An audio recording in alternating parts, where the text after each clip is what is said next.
Welcome to the Everyday Perspective podcast. Today we're talking physical strength with Jero Mariani. Jero is a personal trainer and strength coach with 2 world champions and 3 British champions. Jero, welcome. Thank you for having me. Yeah, pleasure. Thank you very much. Thank you. Looking big, mate. Been lifting? Yeah, just a bit. Yeah, just a little bit. Yeah. Awesome. So obviously we got you on to talk about physical strength. And I think that's a huge topic. I mean, you could get into the sports science and the physiology of it, but this is the everyday perspective. And what we really want to offer our viewers is, I guess, really usable information and the sort of stuff that you would basically tell your clients. Does that kind of sound about how we want to pitch it? Yeah. Definitely. So that's really what we want to get out of today's conversation. Yeah. The first thing I want to ask, and this is probably for my own benefit, I guess. Yeah. But can men at 30, 40 years old still get strong? Absolutely, yes. Yeah. 100%. Yeah. And would they expect to have the same level of progression that you would see of a 20-year-old? Absolutely not. Okay, great. Damn. You've got to ask, all right. Unless you're on the test. Unless you're on the test, yeah. Unless you're on the test, yeah. Yeah. And you've obviously mentioned there that you've got 2 world champions, 3 British champions. So how many people are you actually training at the moment? Overall? Yeah. I think 1-to-1, it must be... I think this week I probably hit 56 sessions a week. So there you go. Not all are powerlifting, of course. Yeah. But I'd say 60-70% are. And of those 60-70% running powerlifting, about probably actually the majority of them are competing. Okay. And of course, I do have a couple of online clients in different parts of England and different parts of the world as well. Yeah. So overall, it has to be over 70. Wow. Okay. Yeah. So yeah, a lot of people. Yeah. Amazing. How do you cope with that? It's a lot to cope with. Yeah, it is a lot. I'm used to it now, I think, I'm used to it, very organized. It's a lot of hours, but it's just the organization, really. Just be very organized. And definitely my wife, she helps me a lot. She feeds me. She does everything for me. She does all your food for you, does she? She does everything for me. Does she? Oh, yeah. She does absolutely everything for me. She does the chores, everything. Cast, I hope you're listening, all right? Yeah, Cast, she works. She works really hard as well. But, she does all the chores, all the mundane things at home, so I can focus on my career, really. Yeah, amazing. Yeah. Lucky man. She's good. Yeah, she's good. Yeah, sweet. So I think we wanted just to get, I guess, a bit of a background of you and your training. You clearly work out. Yep. Lift a little bit, perhaps. Yep. So I guess we wanted to see maybe where that started for you and how you originally got into training and was it specifically powerlifting that you got into or bodybuilding? Can you take us back to the start with that? Yeah. So I was 17 years old and I was 50 kilo. I weighed 50 kilo. I was literally What weight you now? About 93. Yeah. So very, very, very small. Very You're small. half the man you are now. Very small. And then I said to my mom, I just, going to school and like seeing all these guys like working out and stuff like that. I was like, I wanna be like that. And she was like, well, I'll get you a gym membership when you turn 18. I was like, oh, great. And that's it. That's how I started. But it was definitely more bodybuilding. Okay. That's what I did. But I had no idea. So with that, did you just go in and just fuck around? And just didn't have a clue. I had no clue. I had no clue. So I thought, okay, I just do as many reps as possible, go 7 days a week, and just see what happens. It worked out. It just worked out. Obviously, we're all different. So genetically, I'm very lucky that it just worked out for me. But I had no idea what I was doing for at least 2 years. Yeah. But I still go, I just thought, work out, eat a lot of food. That's it. I imagine because you were so small as well. Oh, yeah. You must have looked a lot different quite quickly. Oh, yes. I was very lean as well. So like I had nothing. It was just like a skeleton, right? So as soon as I put some weight on, huge difference. And did you play like any sport or do anything as a kid? Not really. Football. Okay. But that's it. That's that, what I did, just running around. Just thinking about a global audience, is that soccer or American Soccer. football? Okay. Soccer. Yeah. South American, right? Yeah. Okay. That's it. So big way. Huge. It was big for me in my life, but then obviously, it faded away. And once I started hitting the gym, that was that. That's it. Yeah. Where's the accent from? Born in Argentina. Okay. Yeah. And grew up in Argentina or? So only till I was 7 years old. Okay. Yeah. And then grew up in Spain, right? In America for 4 years almost. Yeah. And then Spain. Okay. And then here. So what's the lifting scene like in Spain versus the UK? Spain is pretty much it's not non-existent, but it's much, much smaller. much smaller than here. Why do you think that is, though? I think the connection between America and the UK. Right, okay. When it comes to powerlifting. Spain, no, it's not too big. We don't really have big names in powerlifting at all.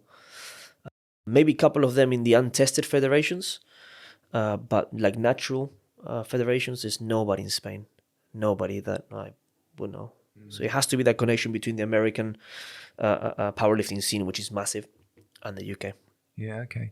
So in Spain, start training in the gym. So what was the sort of inspiration then? Was there anybody in particular that you were aspiring to look like? Yeah, it's funny because obviously I don't think he'll ever see this, but there was this guy. He was Armenian. Right? Armenian.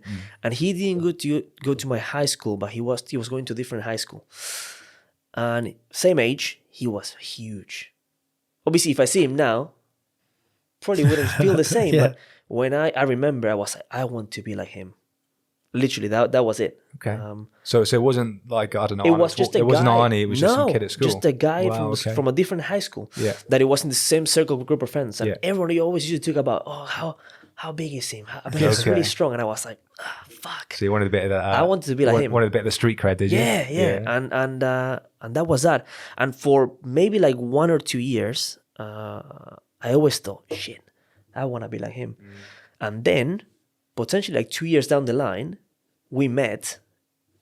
And I was already bigger than him. And, and I was like, oh, shit, that's cool. But I forgot about it. Within 2 years? Yeah. Was it? Yeah, man, yeah. He wasn't even that big. Oh, was it not? But he just trained. Because I was so just small. bigger than everybody else. Yeah, he just trained. And we were like, 18 years old.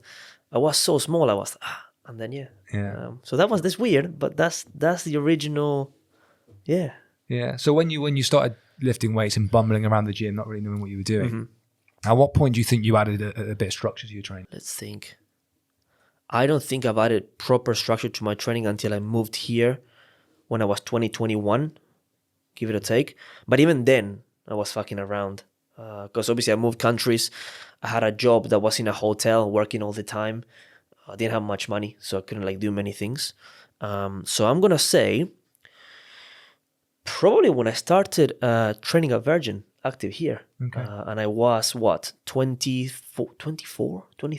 years old? Give it a take. That's when I properly got a coach and, just...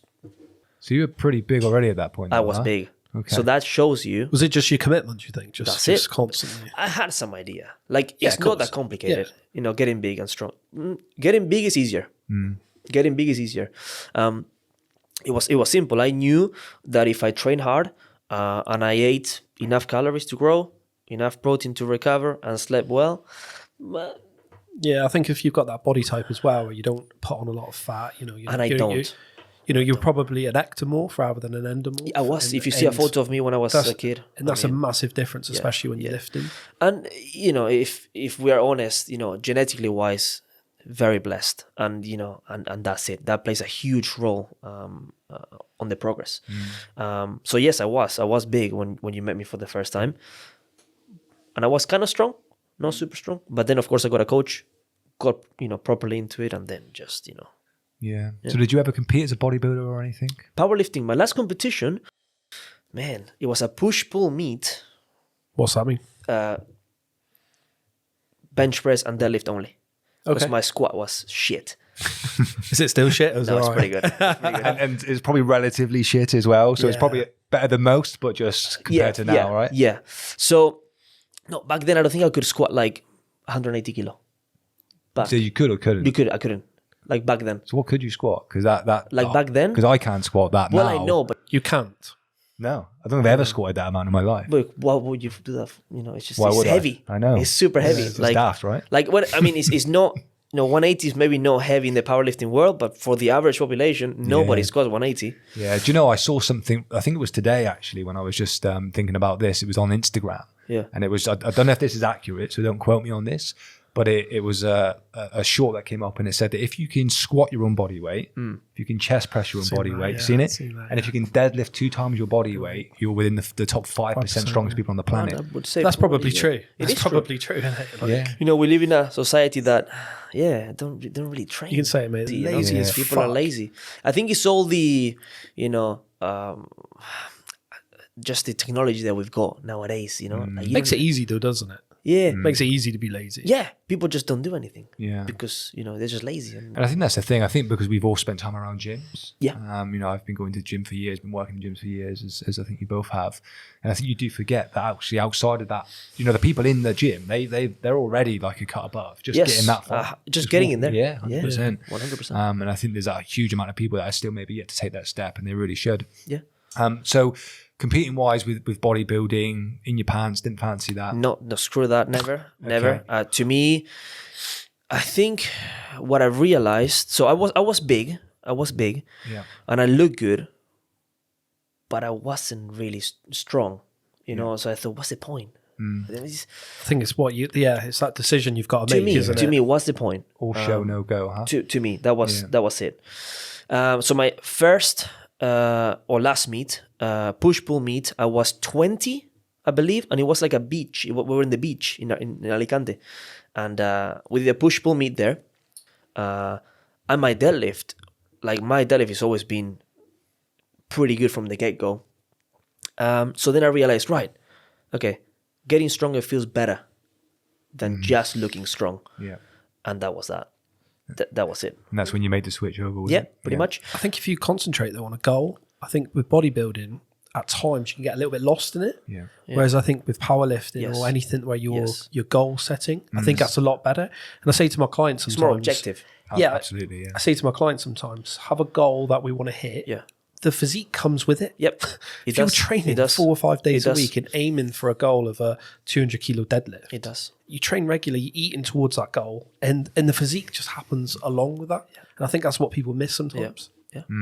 Yeah, no, it's very true. But yeah, you just said then how objective strength training is versus bodybuilding, which, sure, you can measure your biceps, but certainly from a competing point of view, it's a set of judges and it's subjective. And they're sitting there and, who are they to say that you look good or not? Yeah. It's body type as well. Some people are naturally just got that, like Bumstead. He's just a fucking god, isn't he? Yeah. Do you know what I mean? Without even doing anything, he I just wouldn't say fucking... naturally, but hey, you know what I mean. But he's amazing. But he is, he just looks better than everyone else, really, without, not saying trying, but he's got that natural physique where, like Arnie did back in the day. Yeah.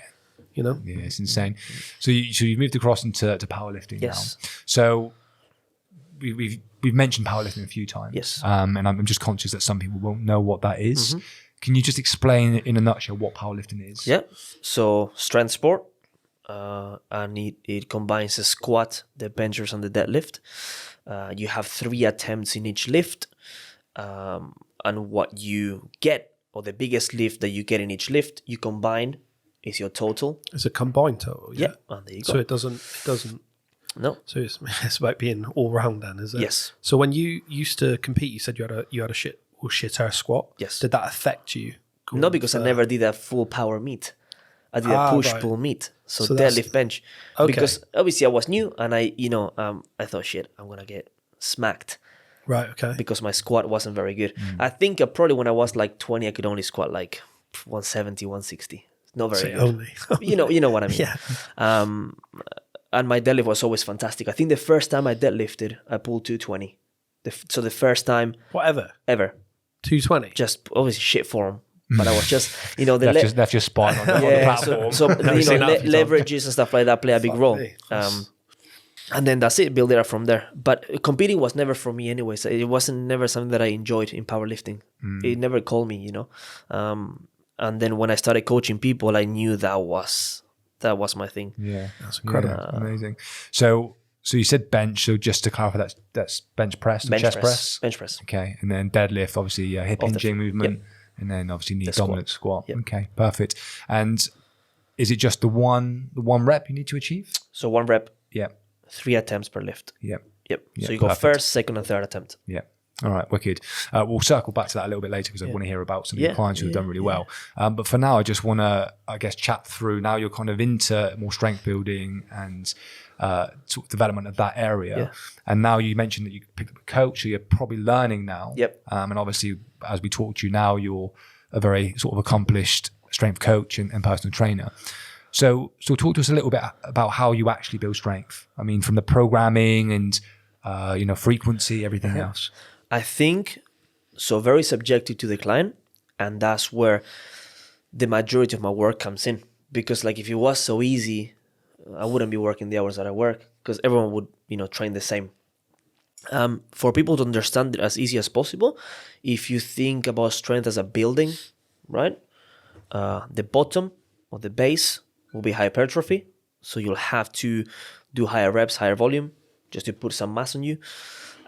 If you think about the building sort of like shaft, if you will, strength, and then at the top, you peak. So that's how we normally would program a client in a nutshell, really. So a hypertrophy block, a strength block, and a peaking block. Then you taper, and then you compete. Okay. So again, just breaking that down another level. Yeah. So hypertrophy. Yes. So that's increasing muscle size. Yep. Yeah. That's exactly what that means. Yeah. And how long when you say a block, what is that? Could be 4 to 6 weeks. 4 to 6 weeks. It just depends on the client. It really does. You have to, how old are they? How much can they take? How much volume? How much intensity they can take? It's very subjective, very to the point, to that person. And you learn that by working with them and making mistakes. This doesn't work, and then you just but yeah. Okay. And in regard to the sort of maybe sort of breaking that down to a week, what would a typical week look like for somebody training for powerlifting? For powerlifting, normally what I like to do, my favorite type of periodization, if you will, so it will be DUP, so daily undulating periodization, which means that I will manipulate the intensity, volume, or exercise type on that client every single day, depending on their feedback and how they feel. So, and that's where I'm always on my phone and I'm always on my PC changing things, because you want to be available for them and you work by their feedback. So if it's daily feedback and you got 70 clients, but yeah, that's the way I would. So DUP, daily undulating periodization. So you change daily all those variables. Now, for example, a good way of training somebody in an off season for strength, I like to program a squat day, a bench day, an accessory day, and a deadlift day. When you say an accessory day, like getting nails and makeup. So accessory day, you want to think more about the posterior chain. Okay. Because in powerlifting, upper back, lower back, glutes, hamstrings are huge. Okay. And what you've just said, that's a posterior Correct. chain, yeah? A posterior chain accessory day, that is amazing. The more back work you do, strong back, we say strong back, strong total, really. Do you ever get a lot of people with like lower back issues because they're overtraining maybe their posterior chain? Or No, like that? so I never have actually. In my whole career, you get the old niggles, but all the powerlifters that I train, because we really focus on that posterior chain, they're really pretty much bulletproof. Yeah, that's good. That's and obviously form makes a massive difference. That's it. And for me, my training, even though I got a coach and I've had a coach for many years now, I always say I want to have a posterior, chain day, because I think it's very important. And of course, they agree, and we put it in there. It's huge. Yeah. Huge, because you do all the movements on the posterior chain. The squat, of course, you think it's just legs, but that bar is on your back. No, that's what I say, yeah. Bench, you are laying on the bench with your back.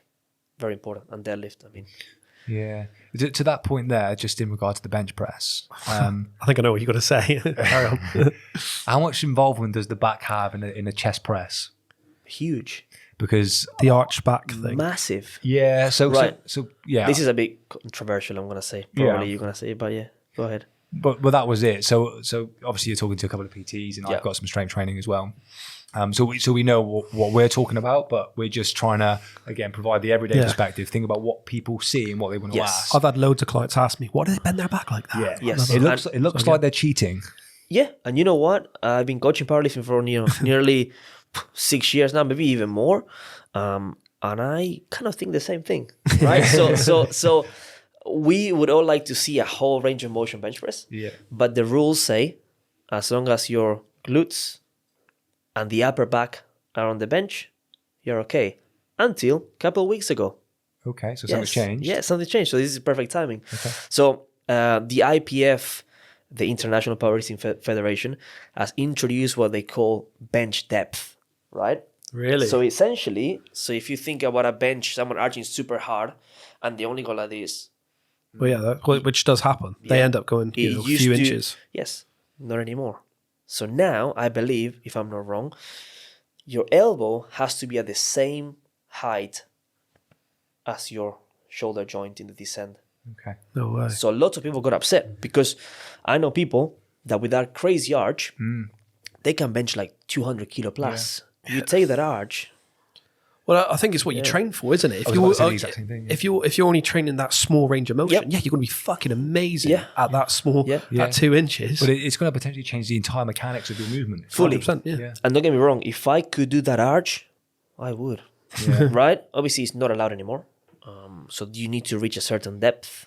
But yeah. Is that across the board? No, Is that just the across IPF. board? Just the So IPF. what's the IPF? So Sorry. different federations. So the IPF is the more. This is gonna get really interesting, but Just be honest, mate. Go on, you get know, it out. They believe to be the more elite powerlifters, all tested across the board. So it's all natural. Well, No? you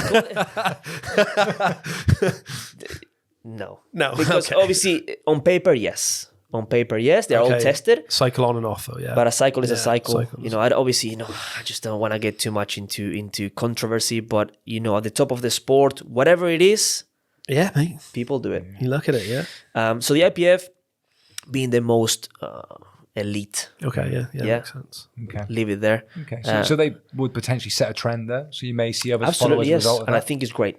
Okay. I think it's Yeah, great. So good. it's gonna trickle down to the other federations. Yeah. Okay. Interesting. Okay. So the back plays a little part, but maybe moving forward not so much. yeah. Interesting. And then we kind of talked about, I guess, what a week looks like, and you said sort of daily undulating Periodization. Yeah. It's not the only one. It's not the only method, but hey, I enjoy it. Okay. Yeah. And then sort of a session. Yeah. You mentioned your split. So you mentioned there was the deadlift day, Squat day, bench day, accessory day. And in regard to what that looks like, so things like, and I know what you're going to say, this is going to depend entirely on your client, and anybody listening can appreciate that. But typically speaking, I know, again, there's a continuum in regard to your reps. Yep. So muscular endurance, you're up towards sort of 15. Strength on textbook, you're right down towards 6 and below, and then hypertrophy for Between 8 and 12. Yeah. But as an experienced strength coach, I mean, from sets and reps, what does that look like? As you said, definitely depends.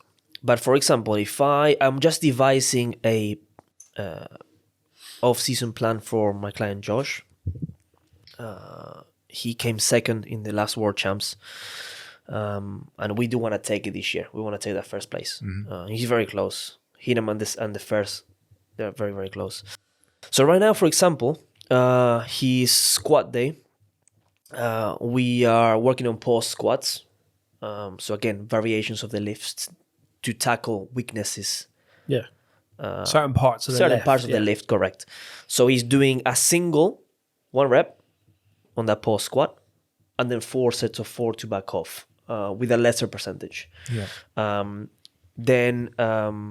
So basically to tackle that weakness that he has, which his weakness is, it's not even that he's weak of the whole, but he's weak. No, sometimes he misses depth. Put it that way. Yeah. So we need to be sure that he knows where he needs to go.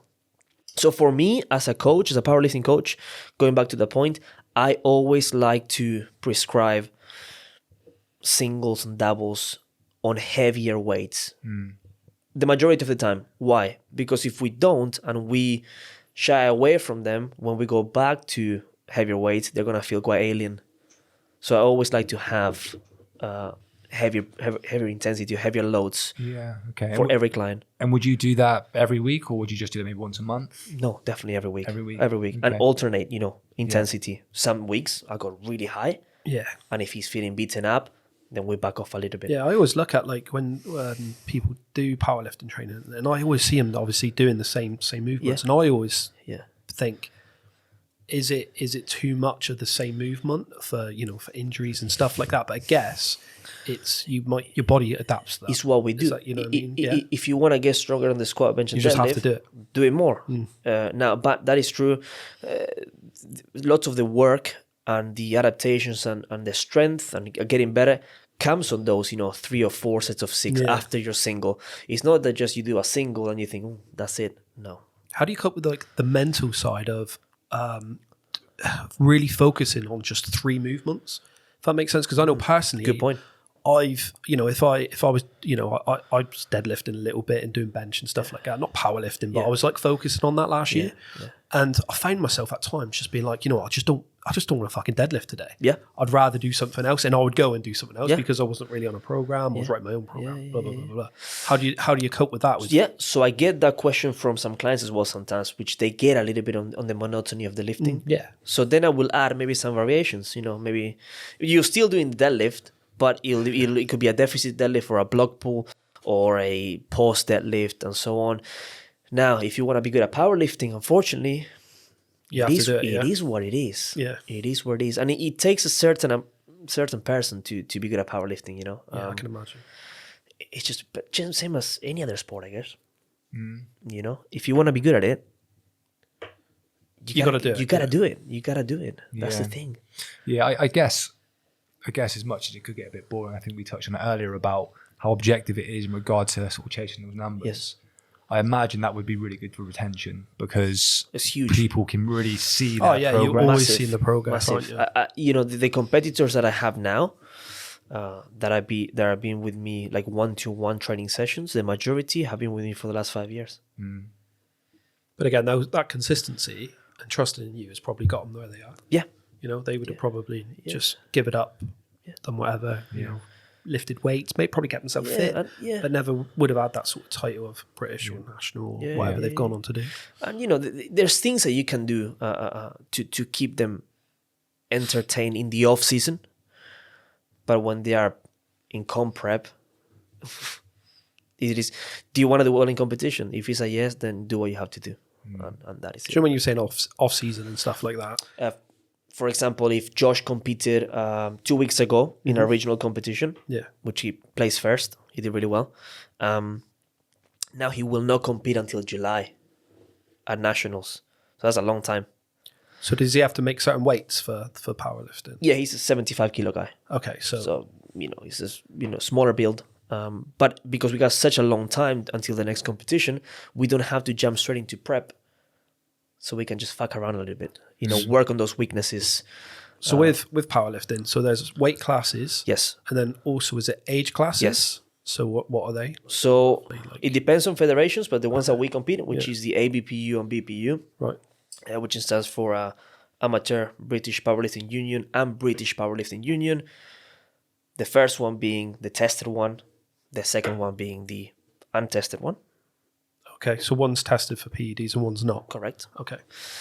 So if you are doing PEDs, don't be a asshole and do the other one. And that's openly kind of. That's amazing. It's amazing because we know. Yeah, so the cheating, I'm sure there is cheating, but nothing like. Why would they do that though? Because they can. Do you know what I mean? You got to be a fucking bellend to do that. Surely, when there's a federation. As a human. Human being, right, So to say they're natural and then not be.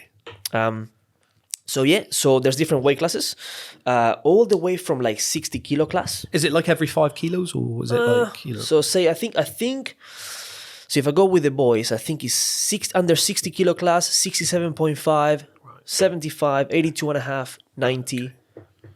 So if someone wanted to compete, there's always something within their level, basically. Yes, and then ages, of course, which is over 40 is Masters 1, 45 over is Masters 2, every 5 years. So how do you again, just from a completely like not knowing anything really, how do you manage your clients with their muscle gain and their weight gain times their lifts? Does that make sense? So like if they're putting on a lot of muscle and getting bigger, eating more calories, lifting heavier, that's a good question, putting on weight, but then they want it really to hit targets maybe 85 and then they're pushed up towards 89. That's a good question. Did they do weight cuts? Did they do all that so sort of think stuff? about, I'm going to use a bit of an analogy that I heard from one of my previous coaches.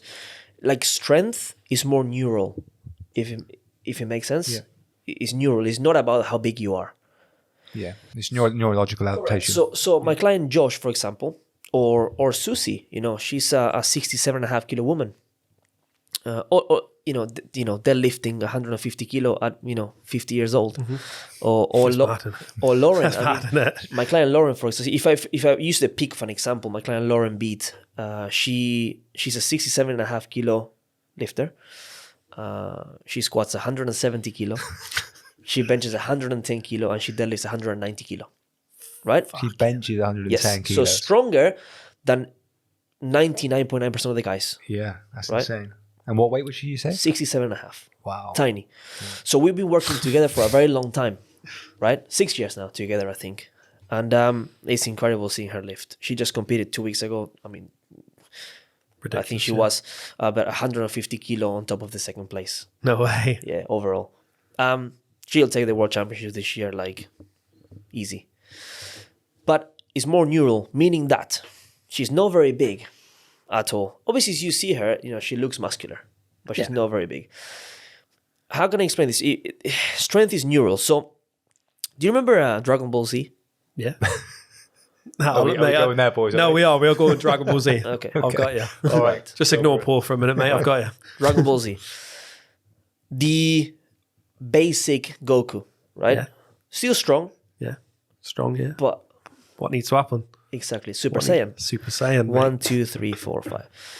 So that's what strength is at. So what we do is we prime the neural system, and you become a Super Saiyan, right? You become a Super Saiyan. But when he went Super Saiyan and then he comes off, he's knackered. Yeah. So we really prime the nervous system. It's all neural, all the way up. We compete. You don't gain any weight, really. It's your nervous system, really. You compete, you go Super Saiyan, and then you come off. So you cannot always be Super Saiyan.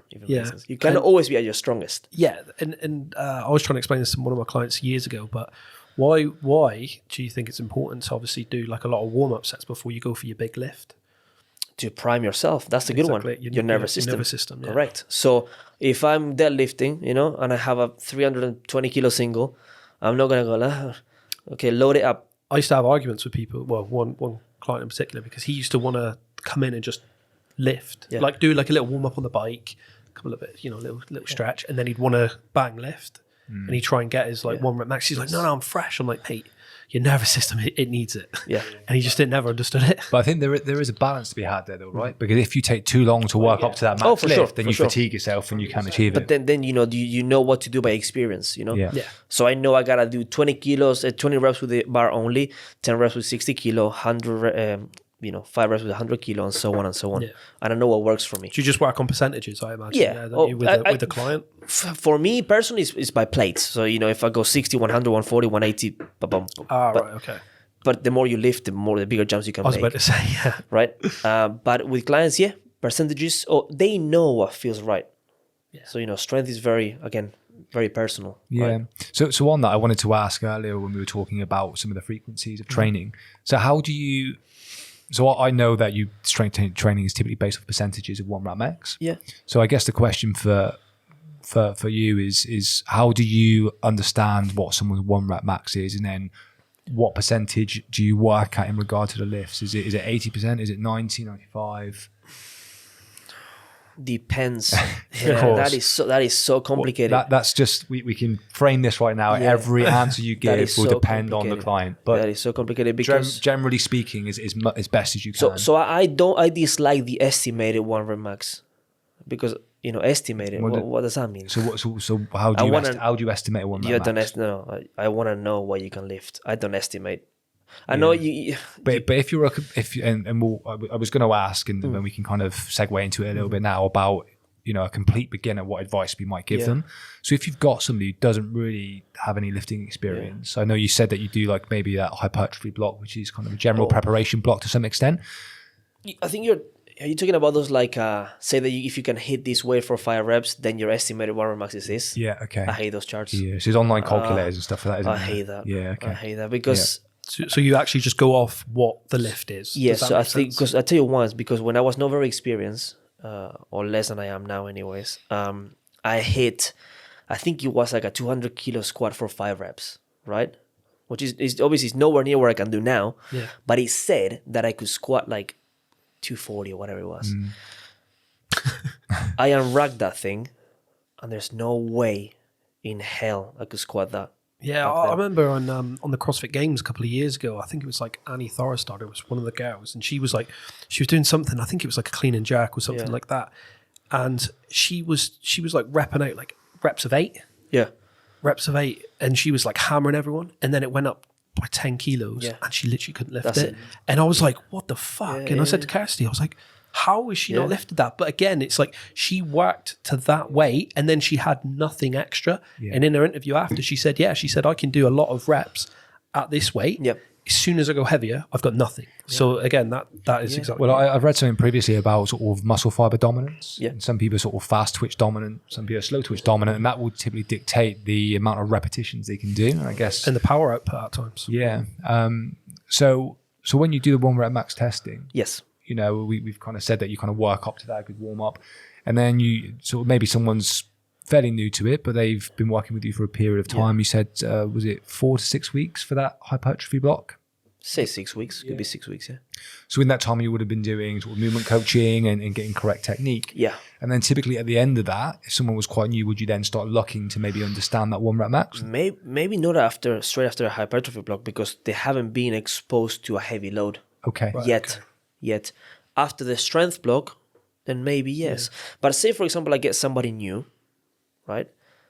Some of them can't even like squat the empty bar. Yeah. Yeah, and I think a lot of people are familiar with the term newbie gains. Yes, and of course in that first sort of 6 to 8 weeks of somebody training and lifting for the first time, you do get a huge amount of neurological adaptation. So you will see like a huge spike in their strength, but then it plateaus out, and that's where you then need to start, I guess, being a bit smart with your programming. But if you're putting someone through a strength block, how can you do that without understanding what their 1 rep max is? I would probably find out first, to be honest with you. So, for example, I started working with Jack not very long ago. He's like 17 years old.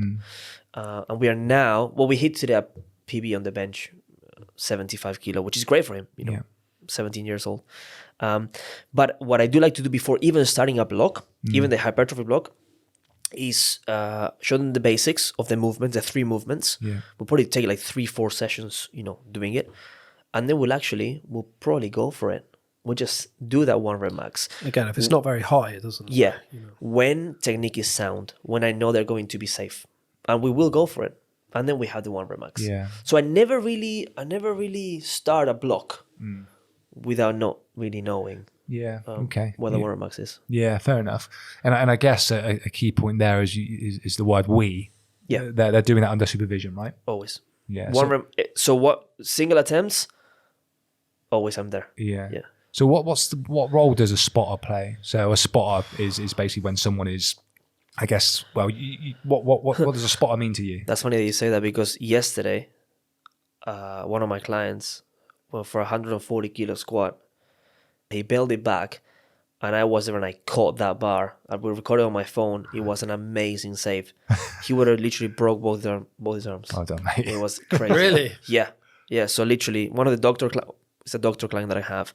He went, he thought, oh God, I don't have it. Instead of like bailing forward and just running that way, he bailed and put his arms back like this. No way. So I just was lucky enough to just take the bar off. And is that something you think that at some point you might, show people? I don't know. Like I always show how to bail. Yeah. Yes, you do. I've done that a few times.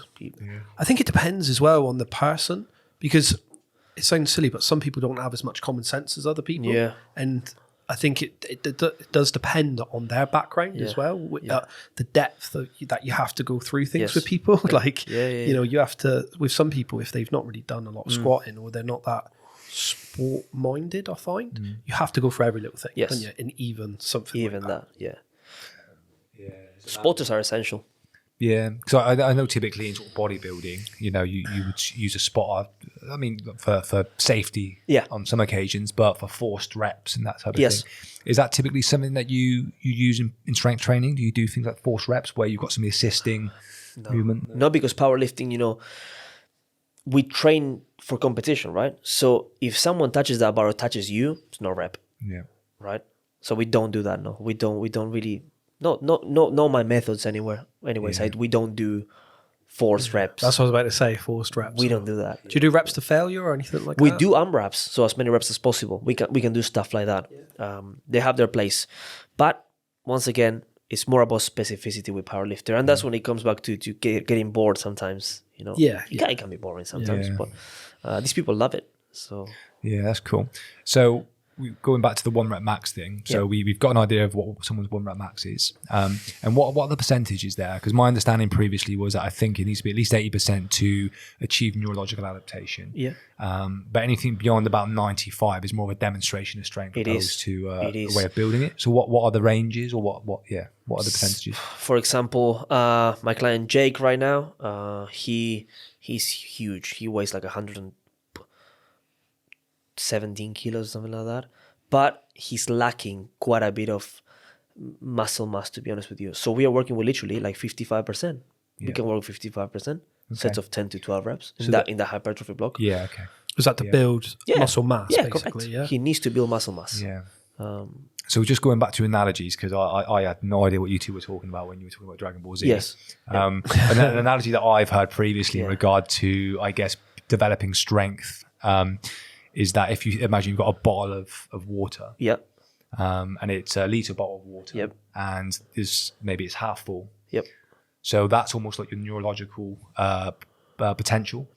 So you've got 50% water in there, but you've got the potential of another 50%.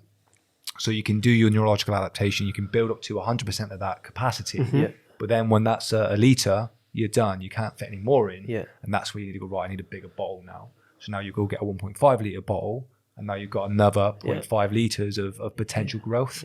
Is that kind of how it works? Is that an accurate analogy? Would that bigger bottle would be a bigger you? Yeah, so that's where hypertrophy and building mass plays its part in strength training or strength competing. If you have room to grow, yes. So for example, my client Matt, he's just competing on the 67.5 kilo class. He's too tall for it, right? We need to put mass on. Then yes, he's going to go up a weight class with hypertrophy work, calorie surplus. 7 kilos extra of muscle. It's going to be massive. Yeah. So 55% for this particular client, because they're looking to develop the size of the muscle. But when you're just working on neurological strength, what's the range that you typically stay within? Strength work, anything between, as you said, 6 to 5 reps, all the way to 1. Yeah, right? and the percentage of 1 rep max?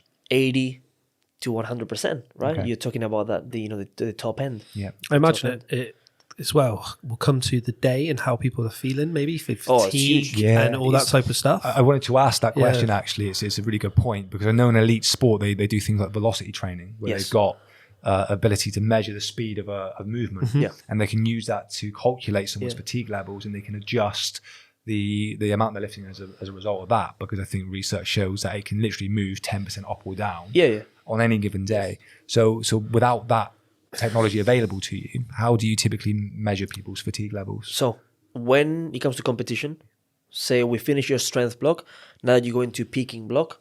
Say you're going to do 3 weeks of peaking and a week of taper, right? So when you say peaking, you're talking about literally heavy as hell, right? Like 2, maybe 3 to 1 rep, right? Okay. Yeah. Super heavy, very competition specific, with all the commands. So your focus is just literally squat, bench, and deadlift. Yeah, that's it. Peaking. So you send it. You literally go. You might hit a couple of singles in training or doubles in training, like really high intensity. So say, for example, like 90%, 95%. Then on that 3rd week of peaking, the fatigue, I mean, you're dead. You are wrecked. So if you had to go from the end of the peak to compete, you're fucked. Yeah. So then you have a taper week. So you taper off. So you start, I don't know, bench. I normally try to keep it kind of high because you can recover really easy from the bench normally. But squat and deadlift, just start to back off. So say your strength is up here, but your fatigue is up here as well. So what do you work on then? Like range of motion, or is it just literally just lower the percentage right down on to the like bench? 50%? I'll probably keep. Say that you do a whole week of taper, but only 3 sessions in that week. So on the bench, I'll still go 90% single, 85% single, 82.5% single, and some back of work. But on the squat and bench, squat and deadlift, I'll maybe start at 70% for a couple singles, all the way down to like 50%. Right. Okay. So you're eliminating all that fatigue, all of it.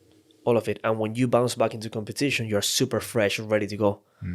So you're literally that Super Saiyan 4, right? Just ready to send it. Ready to send it. Ready to fucking ready go. to send it. I'm going to be on YouTube there watching Dragon Ball Z because of you, so you know that, It's right? a great analogy. Do you know what? I wasn't massively into Dragon Ball Z, but one of my mates he loves it, and he took me to watch the Dragon Ball Z film about 6 months ago. Yeah. It was an eye opener, mate. Yeah.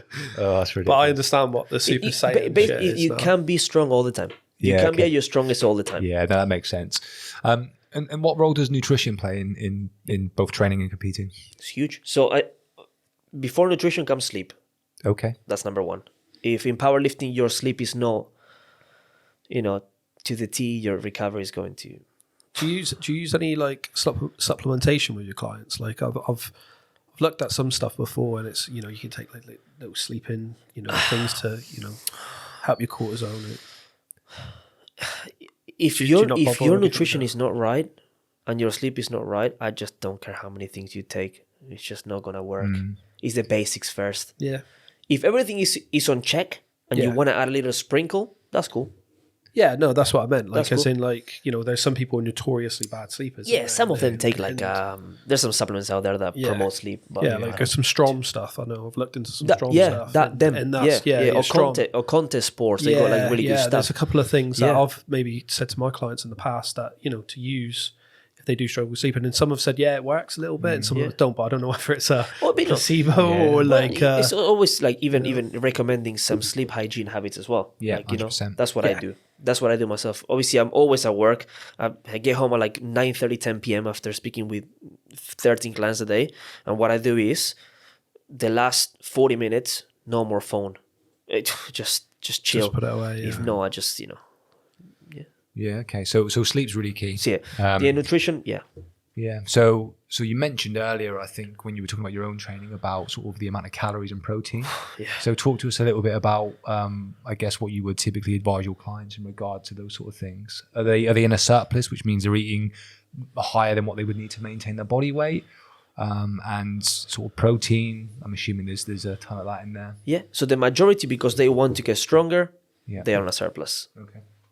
You can get stronger on a maintenance, and some say that maybe even on a deficit, very hard. You have to have another things thrown in there. I find this fascinating because a surplus by definition will make you put on weight. Yep. But you're in a sport where you need to be at a weight. Yep. So it must be such a hard balancing act to try and make sure that people are eating enough to be able to train well, but not too much that they put on weight and move out of the bracket. We don't go too much heavier than the weight classes. Maybe 2 or 3 kilos. Yeah. Some 4 kilos, because the ABPU and BPU you can do 24-hour weigh-ins. So some of them will do a little bit of a weight cut. Water cut, yeah. Yeah, and then just smash it, and then Okay. be like 5 kilos heavier than the weight class. Yeah, okay. On the day, yeah. Yeah, I was going to ask about weighing, whether weight cutting is common, because I've done MMA and in combat sports, and it's obviously extremely common in those things. Do you see it in powerlifting much? A lot. I don't like them. No. I don't like I was going to say, especially for what you're doing in powerlifting. I, don't know like with them. fighting and stuff, it's just the It's a same, bit but different, but with powerlifting, it's like one of those where it's like unless you're so like much output. super experienced, fine. If not, just compete in your weight class. Don't try to go too heavy or too light. It's just not worth it. Especially if you're a natural athlete. So a little bit of a surplus, but just kind of Just a keeping little an bit, eye just on a the weight. tiny bit. We're talking about like 200 calories. So Yeah. would you again a bit more, not much more technical, but a little bit, would you use like negative calories or anything like that? Do you take into account the expenditure that they're using when powerlifting, or are you from a point of view of kind of like where I am with a lot of my clients, is I don't put that in a lot of the time, especially when they're trying Correct. to lose weight or whatever. But with what you do, I imagine is it difficult to even try to calculate the calories that they're burning from The that sort of majority of output? my clients, the competitive ones, have a nutrition coach on the side. Okay. Yeah. Right, okay. Because I know, nutrition is very simple, really, isn't it? Ish. Yeah. If Yeah. It is. It really simple. is. It It is really simple. Yeah, is. you can do it with a calculator, really but again, is. it's getting the optimal. Yeah, It's the it's optimal. it's simple in regard to balanced diet, sort of calories in, calories out. Yeah. But when you're talking about competing Yeah. and maximizing Yes. and optimizing competing and things like energy availability and everything else, that's where it gets complex. Yeah. They have a nutrition coach on the side. Yeah. Because that's not my specialty. I'll get you strong. That's what I do. Yeah. And I always, I'm never afraid to say, oh, I don't know everything. Yeah. If I don't know something, I'll ask. Yeah, it's fantastic because you hear so many people talk out of their wheelhouse and talk about stuff they ain't got a clue about. I'll ask. I've got the most I've learned is from my coaches, and my coaches from their coaches. Yeah. And that's it. And if you don't know something, you ask. Yeah, I think you learn a lot, especially as a PT and as a coach. You learn a lot from people around you. I found even when I've worked with people, you learn a lot from your peers and even like coaches yourself. I've had a coach before, and I learned a lot off of them. And again, it's just passing down that knowledge, isn't it? At times, and then what I tend to like to do is back that up with some of my own reading and making sure that what they're telling me is not fucking bullshit. Because again, you can get that a lot. You can get the old school ways. This is how we did it, and this is how we lost weight. I got told, don't eat carbs after 12, don't eat after 6. I've had all that sort of bullshit, and I still hear it now. And the science doesn't back it up. So again, it's one of those things where you take the information on board, and some of it's perfect, some of it's like, that's right. But then you got to discard some of it and work through the shit. Yeah, no, I completely agree. I think I think there's a few things that you can attribute to that. I think it is almost like, sort of just watering down the information. And it goes through enough different people, and it's in the end up looking very different to where it started. Yes. And the other thing, of course, is science moves on. So that what was effective, or the most effective idea or best practice, 2-3 years ago is maybe very different now as science moves on. So I think it's really good that you do that. And I think it's very important. If you got a coach and you ask a question, and he doesn't know how to reply, but he's trying to make their way, get a different coach. But much better to say, I don't know actually. Let me just find out. I think you got to research stuff yourself as a PT, as a coach, as a thing. You got you got to spend some time sometimes. If I get asked a good question by a client and I don't quite know, I'm like, you know what, I actually don't know. But I'll go and find out. But then that I'm researching that and learning that. And then when I go back to them and I know it, then the next person that asks me, I know it. You know what I mean? That's it. And people can smell bullshit as well. People don't mind vulnerability. They don't like fucking liars. And people can normally tell. We 100%. with strength coaching, the most important thing is experience and track record. I think that, that's the most important thing. Communication is huge as well. And communication comes in the same place as, if your client says, hey, what do you think about this? Why is this like this? And you just don't know. Just say, hey, I'm not sure. Let me ask. I got so many people that I can ask. So many people. My coach, my ex-coach, this guy, use the other people, because they will come to you as well. I think that the fact that you have, sort of almost like a multidisciplinary team for your clients it says a lot about you as a coach. I think that's absolutely the right thing to do if you're not an expert in a particular area. And I think we've just kind of chatted about it, but I think so many other coaches and PTs will try and do everything when they really shouldn't be. No. So the thing that winds me up the most with it is rehabilitation stuff. Oh, mate, well, that's my bag, mate. Don't get me started. So you get like a PT and they've hurt their back, and they'll come in and go, I know how to, fucking sort your back out. And I'm like, send them to a physio, mate. I've got, if I've got like a client that's, I don't know, got a bit of a sciatica problem, I know stretches, to alleviate that possibly. But if they're still got it, 2 weeks later, like one of my clients, he ended up having a slip disc, and he'd done it gardening. And that went on for a couple of months, and he wasn't quite, it wasn't going away, a bit of a dull ache. I said to him, you've got to go and see a doctor. You've got to go. He had vitality. Go see a private doctor. He went and got it. He's ended up getting a cortisone and it's gone. Whereas some PTs, I'm pretty sure, would have said, let's not worry about that. Let's keep, you know what I mean? And they would, wouldn't they? Let me rehab your disc. Rehab. It's not fucking happening. No, I've got someone really, really good, amazing, really, that I send all my powerlifters to.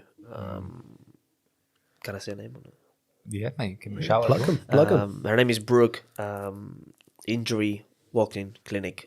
She's based in Belgium here. She go flow? Yeah, she does. Brooke's really good. She's lovely. So I send every single competitor to her. Every single one. She really knows her stuff as well, doesn't she? And in powerlifting, we get hurt.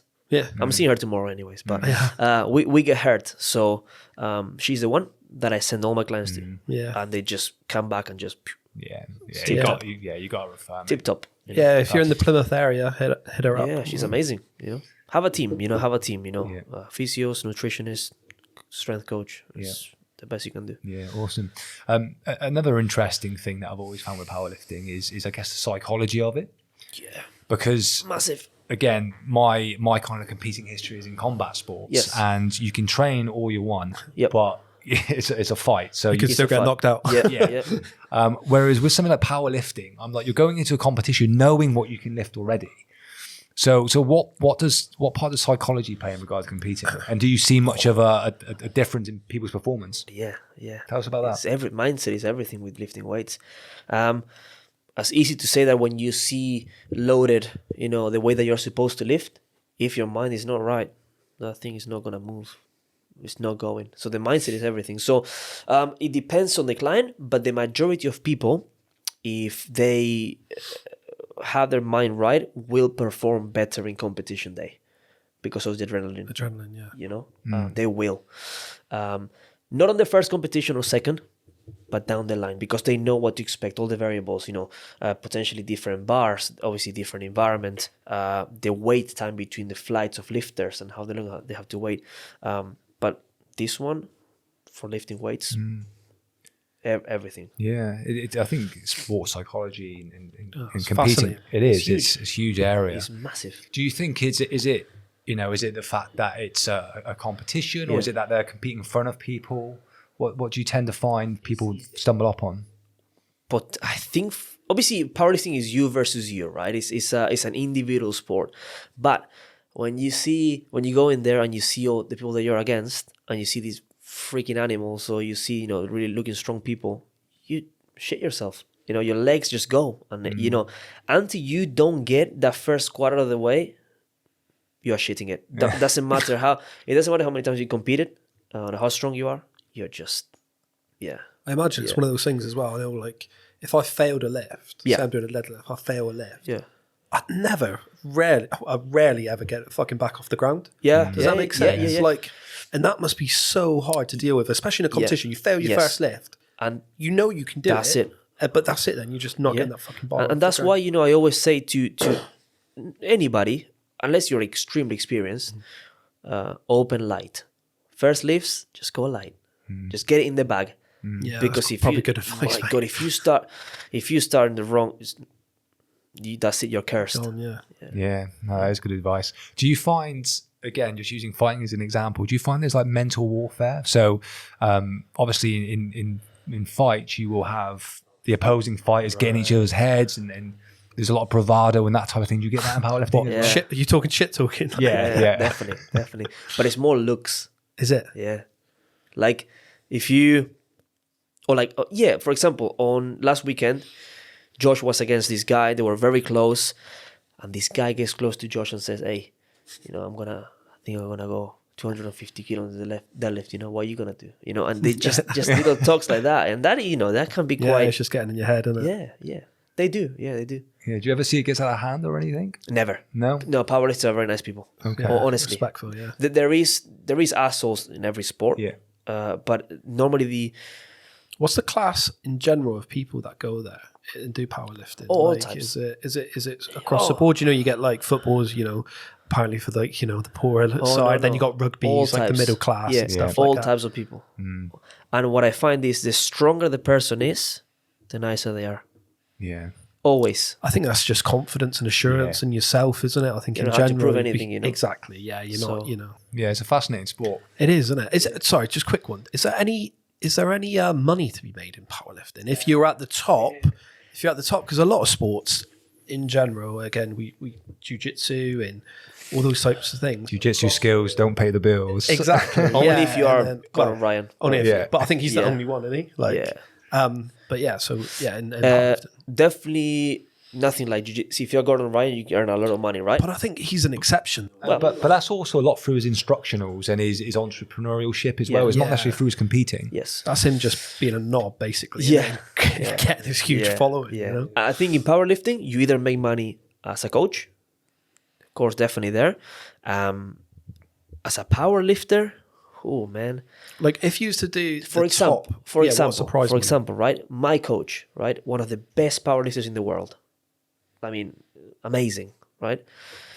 He won the Irish Pro Invitational, so like huge competition, $2,000. Fucking, it must have cost him more to get there. Yes. So no, there is no money in powerlifting. Wow. As a sport. If then, like for example, one of the best right now, like say for example John Hack, one of the best to ever do it. Same competition wise, not really, but it's all the sponsors and all these things, and his coaching that he offers. But as a competition prize, forget about it. So it's a really odd one, isn't it? Because you'd think, I always thought it was it's quite a big. It's not. Big following. You know, you see a lot of people fucking deadlifting power. You know what I mean? You see a lot of people generally doing it. Yeah. I guess these days, because you've got social media, it seems big, and there's money to be made from that as well. A lot of people will just do it for the cloud, for Yeah, just to say, I got a 240 deadlift. Yeah, whatever it is. But then they sell their coaching or whatever. That's how you make money. But as fitness models and that do that quite a lot. The influencers, right? Yeah. But as a sport, no. There's no sad, money. There's no money just yet. Yeah, okay. I wanted to ask about performance-enhancing drugs in powerlifting and the role that plays. And I wonder if it's less of a big deal because there isn't as much to be gained from doing it. But so with jiu-jitsu, or not even that's probably a bad example again, but there's some sport where performance-enhancing drugs can be very lucrative because if you win, then obviously the prize is massive. Yeah. Whereas if you're in a sport where actually the prize isn't that big, is it worth putting your body through that? But nonetheless, it's an interesting question, I guess. So does it play much of a role? Oh yeah, it's huge because powerlifting is not about the price; it's how strong you are. Yeah, okay. That's what people care about. So going back to prices thing, there is a couple of competitions in America, like the Kern US Open, and the Ghost Clash. You can earn some kind of money, maybe like, I don't know if it's like maybe 10, 15 grand. Yeah. Okay, but you're not crazy. Yeah, it's not a lot. But for those, you have to be up to the shit. What are PEDs? Yeah. Oof. I mean, so do you get like within the sport? Do you have a lot of like young deaths? Do you have anything like that? Because if there's no, bodybuilding does more. Because powerlifters, of course, there's different people, but some really abuse it. Mm-hmm. But to get strong, you don't really need huge amounts. Right. Yeah. I guess there's the weight consideration again, right? Because if you're doing too much. Yeah. You would go through the roof, wouldn't you, weight-wise? You started taking tren, and you're just going to be a fucking tank, aren't you? They still do it, but you don't need the huge amounts that you need for bodybuilding. I imagine as well, you wouldn't need it for the same amount of time. So if you're bodybuilding, you're constantly trying to get bigger. Yes. Whereas in powerlifting, if you take it once or twice, you can get to a certain size and maybe maintain that a lot better. So then it's like off it, and then you could just stay on testosterone, TRT or anything like that. Yeah. But there is a lot. Yeah, okay. Of course there is. PEDs are very prevalent, Yeah, okay. So with that, again, this is a bit of a weird question, but with your clients that would potentially want to get to the top, would they go on it, or would you advise them not to? I always advise not to. Yeah. Because one, I'm not a doctor, mm-hmm. and two, it's not really healthy, isn't it? Yeah. It's just not. I'm sure there is safe ways of doing them. I was just about to say that, haven't they recently proved testosterone in men over 45? Yeah, but that's TRT. That's what they say. Other than that, that's different, and I believe on that. That's, but I always discourage the use. If they want to use them, I will point them out to a coach who deals with that. That can, not to train them, but to actually to focus on the PEDs effectively. Yes. Yeah, that's really sensible, really, isn't it? That's really sensible, because I think, again, if you're giving people advice on stuff like that and you don't really know, it's one of those minefields, isn't it, where as a coach you probably get in a bit of trouble for yourself. Yeah, for sure. There's always going to be someone stronger than you. So if you're always thinking like that, it's miserable. Shortcuts, isn't it? It is. Shortcuts. I can imagine again, it's when you get to the top that you need it, isn't it? Yeah. You know what I mean? If you're still, you probably had it before, you probably get lads that are, you know, nowhere near through their journey and then going, oh, you know, I'm thinking of doing this, or I'm thinking of doing that. Or you probably realise, shit, he's put on a bit of weight and he's getting fucking strong out of nothing. And he's taking something that his mates give him down the road. He's gone red like a beetroot. Do you know what I mean? It looks like a big fucking vein. No, it's true. It's true though, isn't it? You see it all the time, don't you? It is true. But I always discourage it, mainly because I'm not an expert, and I know the health issues that they can bring, and you just gotta make the decision. Just why do you want to do them? You know, what do you want to achieve with that? To be, if you want to be at the top of the top of the top of the top, you definitely have to do them, 100%. Yeah, in my opinion, because you know we go to even if you go to the top of the tested federations. Obviously, they're being tested. But you still think they're cycling, probably. You could, All right, I'll say it. Is powerlifting an Olympic sport? No. No, okay. Fine. Yeah, and I don't think it will ever be. No, okay. Why? Just because of the... Too many different federations, too many different variables. You know, in some federations, you have a regular bar, a deadlift bar, a squat bar. It's not unified, you know, like... Okay. So... Yeah, just a point on terminology. I've always found this quite funny that you've obviously got Olympic lifting, which is based around power-based movements. Yeah. And then you've got powerlifting, which is based around strength movements. Yeah. It's bizarre, isn't it? But it's really confusing. Yeah, it is. Just another quick one, just in regard to training. It just reminded me saying about sort of Olympic lifting. Do sort of those type of movements play a part in powerlifting? No. So no, not at all. Not at all. So not and things I've got like no idea either. Okay. I know what Look at his face. Just offended him, mate. Yeah, no. I know what a clean and jerk and a snatch are, but they are very skillful. But not necessarily the kind of Olympic movements, but I mean just the sort of power based movement. So plyometrics, ballistic training, like jump training, that type of thing. No.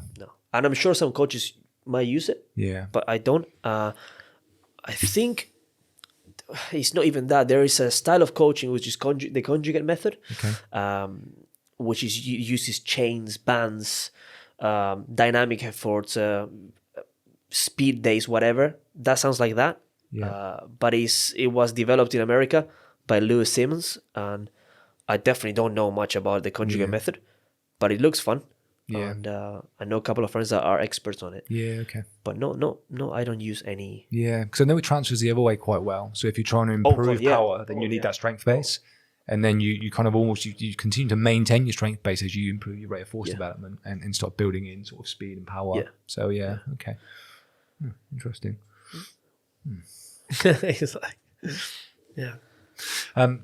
So I guess just thinking about everything we've talked about, and we've kind of covered this off sporadically, I think, throughout the conversation, which has been really interesting.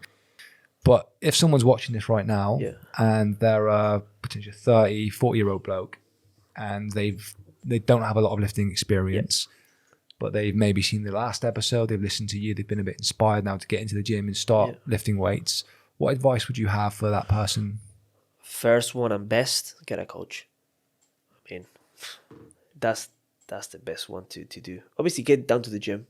First. Yeah, okay. Get a membership. Yeah, of course. Yeah, if you're not a gym member yet, but do your research, ask around, and get a coach. Yeah, okay. It's the best way. So I feel like that in itself is a minefield because we already talked about influencers and everybody else. There's so many, because fitness is quite an unregulated area of expertise, I guess, or lack of expertise in some cases.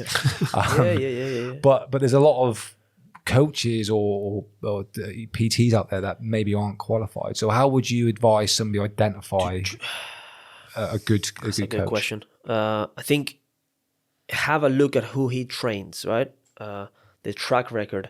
I know this might sound a little bit superficial, but how do they look like? You know, how do they look like? How do they train? Do you see them training? Do they communicate well? But that track record, I think, is very important. You know, you're gonna have to do your due diligence to do your research to find a good coach. That's the thing. Yeah. That's part of the journey, right?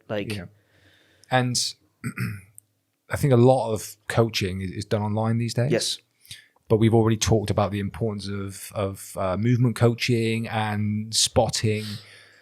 So if someone is at a gym where maybe there isn't anybody who's suitable Yeah. to maybe sort of help develop strength, Yeah. or certainly it doesn't appear that way, would you advise an online coach is a good option or not? If they're a total beginner, no. Okay. I just wouldn't do it. You need someone watching them, don't you? Especially with like I just wouldn't do deadlifting it. and their back. That's the big thing. It screams in my head. Back. 9 times out of 10, that online coach might have 100 clients. He won't have the time to coach you like if he was there with you. Yeah. Okay. The other thing I'd say, just on following that with online coaches and stuff, check that they're actually a fucking qualified coach. Yeah. Yeah. The amount that I see, and he's got a good physique, Yeah. taking steroids, Yeah. big, talks a talk Yeah, a little bit yeah. in front of a camera, does a pose, says I've got all these clients, I've got this, I've got that, and then you actually look, he's not even a Yeah, level he- 3 yeah, personal he trainer, could the be most like- basic thing. Like I couldn't believe it. Not too long ago, there was a coach at. I looked at, he was online, and I'd see his videos now and again. And then I remember, he was saying that he's got like 200 and something transformations and all this sort of stuff. And then on his story, he's like, what's the point of even doing this course? It's shit. And he was doing his level 2. And I'm like looking like, how the fuck are you giving all this Yeah. advice on steroids, Scary, coaching, all these different fucking things, and you're not even a level 2 reps coach. Yeah. Yeah. I just, Yeah. Yeah, it's a lot of that. Yeah. Yeah. And I guess for and anybody, so check that. and by checking that certification, Yeah, not just what they say, can I see it? Yeah. Because there's so many fucking idiots out there. yeah, definitely. Okay, so I guess not everybody is in a position to find a coach or afford a coach. Yeah. If somebody wants to get into the gym and lift weights, I guess similar to you back in the day, what would the advice to that person be? There's a lot of free resources on the internet. Yeah, That's what I would do. yeah. But okay. again, Minefield. so it's just so hard. You know what? Actually, say you go to the gym and you're a beginner Yeah, and you see, say, somebody like me or you two training and doing things properly. Ask that person. Ask them. okay.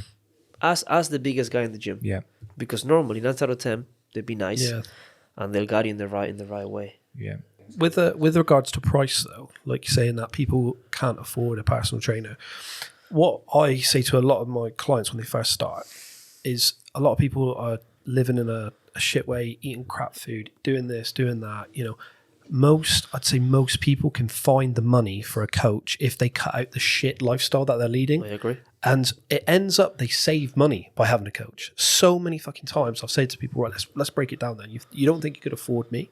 Let's break it down a little bit. How much you spend a week on takeaways? And then they break it down. They're like, oh, It's you. spending £70 a week There on you go. takeaways. More You know than what I you. mean? You know what I mean? That's triple what you're paying me a week. You know what I mean? So people can, if they really want to do it, find the money for it. yeah. Because obviously, like there's exception to that. But most people who are working, They can do it. they can find 100 and whatever a month it is to fucking do it if they really want to. Yeah. Yeah, no, you're absolutely right. Yeah. Yeah. I agree. So quit the takeaways, quit the booze, get a coach. Stop being a fucking bum. Yes. Awesome. One other thing that I wanted to chat to you about, we both wanted to chat to you about, and this is slightly in a different direction now, more for, I guess, maybe your PTs and your strength coaches that are listening. Yeah. We know you, and I'm aware that literally you've come into this industry sort of several years ago, and very quickly you developed a huge client base. Yeah. And you've maintained that for as long as I've known you, for 5 years or so. Yep. Working where you work now. And I think that in itself is just unbelievable. And in addition to maintaining that client base of 50 hours of delivery a week plus programming. It's insane. Yeah. And on top of that, you've maintained your powerlifting training. Yep. And you still train like a maniac. And Yep. you've even taken up fucking jiu-jitsu now as Yep. well. I want to try and understand that a little bit, because it's unbelievable, isn't it? I think initially as well, what advice would you give a PT that wants to get to those numbers? Do you know what I mean? What is there something specifically you done at the start, or was it? I think, now that you said all that, I'm like feeling tired. It's true though, man. You've already said get a good wife, so we've ticked that one off. Yeah, if you go, your good support circle, right? It's very important. I guess let's break it right down to basics. So day one, gym floor, no clients. Right. So for me, I had to make it work. There was no. It couldn't work. It had to work. Nothing. Yeah, it had to work. So the way I did it, you're in the gym floor, and you know there's lots of people around. So for me, it was not leaving that gym floor until I had at least 5, 10 tasters. Simple as that. Free. So my free time, right? If one of those signed, there you go. That's one client. So every single day I'd be there. Just hard. It was hard selling, isn't it? Because thing is, it gets easier, doesn't it, as you go on? Once you've got 30 clients and everyone sees you training, that's it. That conversation's a lot different. That's it. What you're doing there, though, is what I found a lot of people initially struggle with, is that like approaching someone. And I think you got to approach someone in an organic way. Yeah. Yes. Wouldn't you agree? Yeah, like, for sure. You know, I think some people go in with a hard sell straight away. Yeah. And it's like, just go and chat to people. Yeah, that's it. I think for me, obviously, I was a member in that gym before. So people knew who I was and how I lifted and all that. So when they saw my face in the team, they thought, oh, maybe I want some of that. Yeah. Right? Yeah. No, that's. I remember when I helped you with your profile, actually. Yeah. And I'm like, right, strongest guy in the gym. What can we put? I'll get you stronger. That's it. It's true, though. But yeah, I think that definitely helps. So maybe sort of training and be seen to be training effectively in the gym is a big one. 100%. Yeah. Okay. 100%. And I think, you know, this is something that people find hard to say about themselves. But I think the other thing as well is you're a really fucking nice guy. Thanks. And yeah, I think people warm to you because you're very friendly, very helpful. Like you say, you work hard and you have really effective training. And I think all those things together have probably been sort of key to you getting clients. And then I think this friend and I talked about this previously, that any bullshit can get clients. But a really good PT or coach will keep their clients. Retention. And that's the key to building a successful client base, I think, is not just getting clients, it's keeping your clients. And I think we touched on this earlier, which is about, obviously, with powerlifting and the objectiveness of chasing those numbers and seeing the constant achievement and having the goals. It seems like from the outside looking in, that's been a huge part of your retention as well. Would you agree? Absolutely. Yeah. 100%. 100%. Cool. Just kind of putting it out there how much of a good job you've done in regards to that, and that it can be done. So many times I hear people being so negative about the personal training space, and how many people I personally know have done some sort of personal training qualification and then been in the gym for 3 months. Yeah. They've not made an effort. Yeah. And they're gone before their asses hit the door. Do you know what I mean? And I think advice would be to keep at it. That's it. That. But it's like anything, isn't it? Like getting stronger, same thing. Yeah, it's mentality. Just keep going. Yeah, you're definitely a grafter, mate. I'll give you that. Yeah, definitely. 100%. Awesome. Cool. I think we're done. Yeah, I think wrap it up. Jero, thanks, mate. Thanks for coming in. Thank you very much. Just